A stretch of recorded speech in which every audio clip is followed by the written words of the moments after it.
Yo entro a la edad de 18 años, muy joven, donde llevo una trayectoria de 32 años.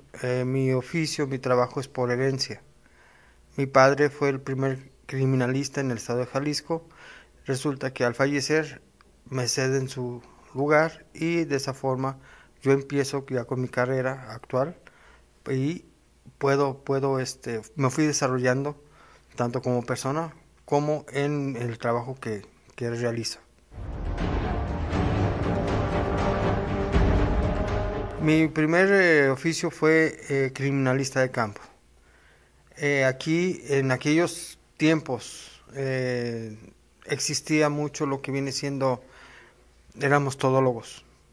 Así como le entrábamos a la identificación de huellas dactilares, le entrábamos a cuestiones de balística, cuestiones de otra naturaleza, pero el cargo en aquel tiempo era criminalística de campo. En el año de 1983 no existía ese servicio de retrato hablado. Un día lo requieren y nuestro director nos hace la pregunta: ¿quién sabe dibujar para poder hacer un retrato hablado? Yo lo que hago es me apunto, empiezo a hacer el retrato hablado y de esa forma me fui desarrollando cada vez más. Aunque los retratos hablados en aquel tiempo eran muy raros, no eran constantes, de esa forma yo me fui desarrollando, fui practicando en la vida cotidiana y de esa forma fui mejorando la técnica de retrato hablado. Hasta el año de 1989 se me da la oportunidad para realizar una reconstrucción bidimensional y de esa forma es como ingreso a lo que es el mentado ambiente de reconstrucción craneofacial. Este proceso es simplemente de observación. Muchas de las partes que nosotros obtenemos es información de otras áreas. La más principal viene siendo la antropología. La antropología forense nos determina la edad, el sexo, la estatura, el grupo racial. Y de esa forma es como se va realizando un buen contexto facial donde se logra la identificación, la posible identificación de esa persona hasta un promedio de 75-80%. Si usted observamos un cráneo, ese cráneo tiene ciertas características individuales que otros no lo tienen. Existen cráneos donde tienen una protuberancia frontal en la parte de la frente, el mentado cuernito. Aquí tengo un modelo de ese tipo de cráneo, donde las demás personas no los tienen. Hay ciertas características en los cráneos, en la cuestión ósea, que no diferencia uno con otro, y eso nos hace ser individuales. Primeramente hacemos el análisis del cráneo. Empezamos a observar ciertas características que nos podrían dar la pauta para poder darle tal o cual rasgo facial. El rasgo facial me refiero a los ojos, nariz, boca, etc. De esa forma, al hacer el estudio, podemos detectar ciertas partes individuales que no existen con otra persona. Por ejemplo, podemos encontrar que esa persona tiene un casquillo en alguna muela y ese casquillo es individual. No siempre las personas traen ese casquillo y eso es parte individual de esa persona que nos podría dar la identificación. Al analizar ese cráneo, nosotros inicialmente empezamos a colocarle las partes musculares que corresponden al rostro. Esto me refiero a los 13 músculos principales que existen en toda la parte facial, que vienen siendo 11 de expresión y 2 que vienen siendo los músculos de masticación. Estos músculos de masticación son los más grandes que existen en la parte facial y los demás son los que nos hacen hacer expresiones como reír, llorar, fruncir el ceño, etc. Esos músculos son muy importantes en la reconstrucción. De esa forma, ya teniendo esos músculos, iniciamos con lo que viene siendo la grasa. La grasa facial es importante para rellenar la estructura general de la cabeza. Y por último, la colocación de la piel por medio de material sintético. Lo básico de la reconstrucción facial, lo que se puede identificar con mayor exactitud podría ser la parte frontal, los ojos, la nariz, la boca y lo que viene siendo la zona del mentón. Todo lo que está en el exterior, si no existen evidencias desde el lugar de los hechos o lugar donde se localizó el cadáver, en este caso, no se podría determinar esas características. Por ejemplo, si en el lugar de los hechos no se encuentra el pelo, el cuero cabelludo del cadáver, obviamente no vamos a saber cómo es su pelo, si lacio, chino, oscuro, claro, etcétera. El color de ojos no podemos determinarlos, si son ojos claros u ojos oscuros. El tamaño y forma de las orejas, recordemos que la oreja es cartílago adiposo y ese cartílago adiposo desaparece y no podemos determinar las características de la oreja. Las personas que son robustas, de cara amplia o personas de un rostro seco, tampoco se puede determinar. ¿Por qué? Porque en la zona de las mejillas desaparece totalmente evidencia de cómo eran sus rasgos en ese aspecto. Sí he tenido éxitos, he tenido tanto éxitos como fracasos.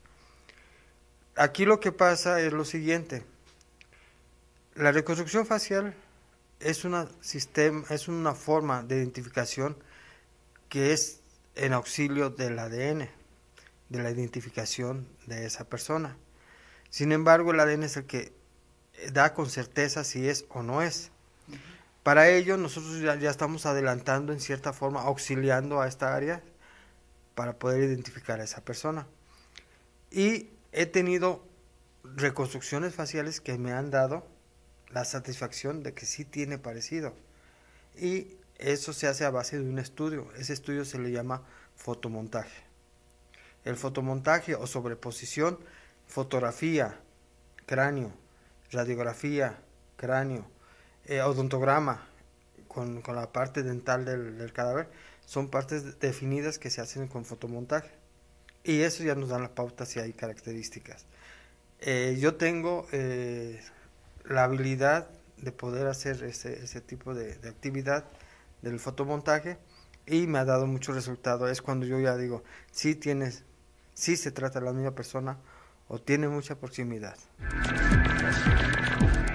Para mí, la reconstrucción facial es una parte científica y yo puedo asegurarle que el estudiar la anatomía humana, es algo tan hermoso. O sea, el cuerpo humano de por sí es hermoso, aunado con todas esas estructuras internas que obtenemos, y lo más agradable es que le demos vida a esa persona por medio de su rostro. Para mí es una cuestión más que sobrenatural. Para mí es una cuestión científica que me ha hecho mejorar cada vez como persona y en relación a mi trabajo.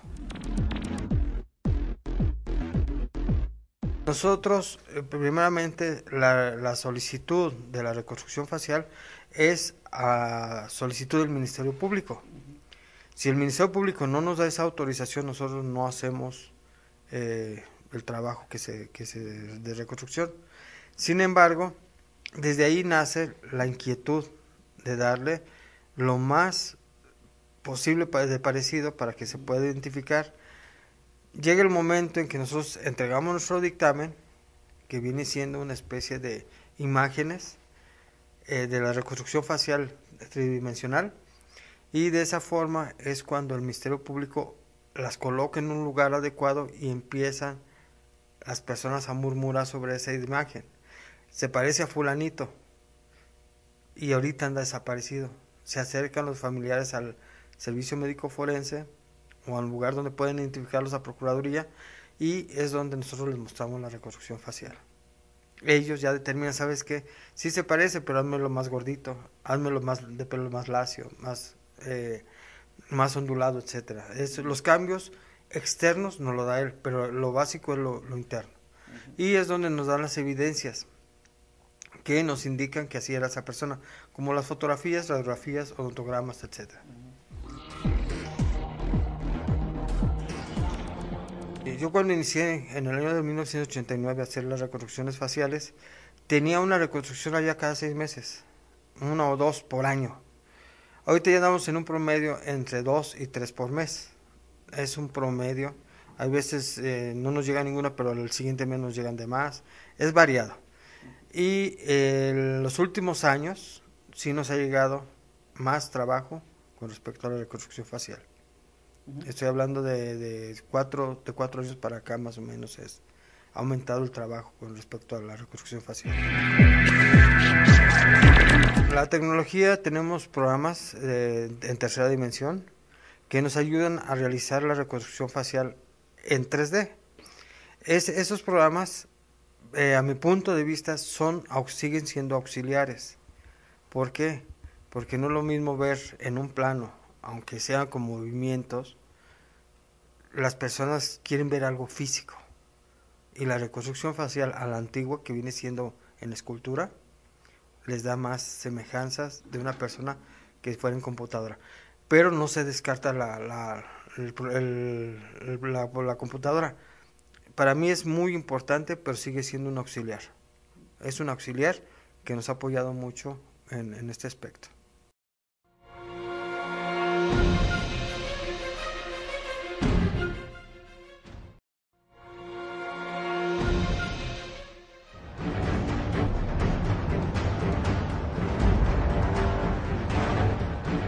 Yo entro a la edad de 18 años, muy joven, donde llevo una trayectoria de 30. Mi oficio fue criminalista de campo.